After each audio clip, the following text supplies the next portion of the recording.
Good morning mga mamshi! Ngayon, itry naman natin gumawa ng chicken potato drumstick. Ito mga mamshi, nilaga ko na yung drumstick o legs ng chicken. Tapos, nung malambot na, pinaghiwalay natin sa yung laman at buto.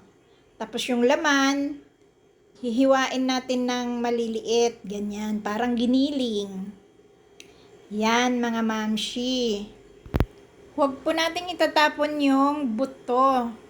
Yun ang gagamitin natin mamaya. Tapos, naglaga na rin po ako dun sa pinaglagaan ko ng chicken, doon ko rin inilaga ang patatas.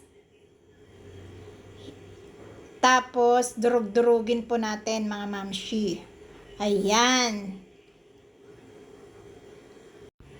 Tapos, sa isang plato o isang bowl, paghaluin natin yung dinurog nating patatas at ang hiniwa-hiwa nating drumstick.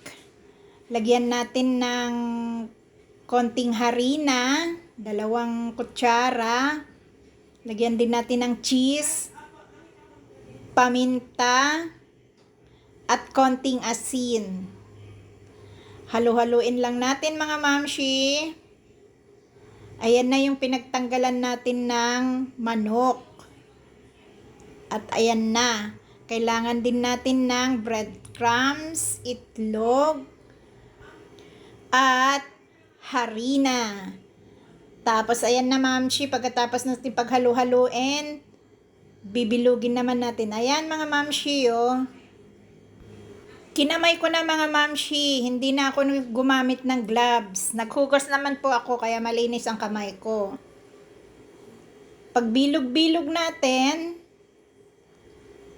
lagyan natin ng itlog, ipagulong natin sa breadcrumbs, tapos ipagulong ulit natin sa harina. Ayan mga mamshi, bilog-bilog lang.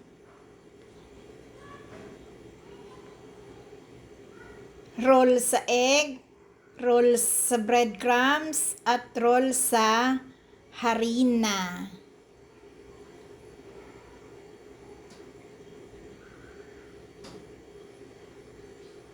Pag wala ng buto at may extra pa, gawin natin nuggets. Ayan mga mamshi, nuggets. Bilog-bilugin lang natin, pagulong din sa itlog at harina. Huli ang breadcrumbs. Same procedure lang po. O diba mga mamshi? 2 na gawa natin. Drumstick at nuggets. Ready to fry mga mamshi. At pwede rin pong i-stock sa freezer. Thank you for watching. Bye-bye.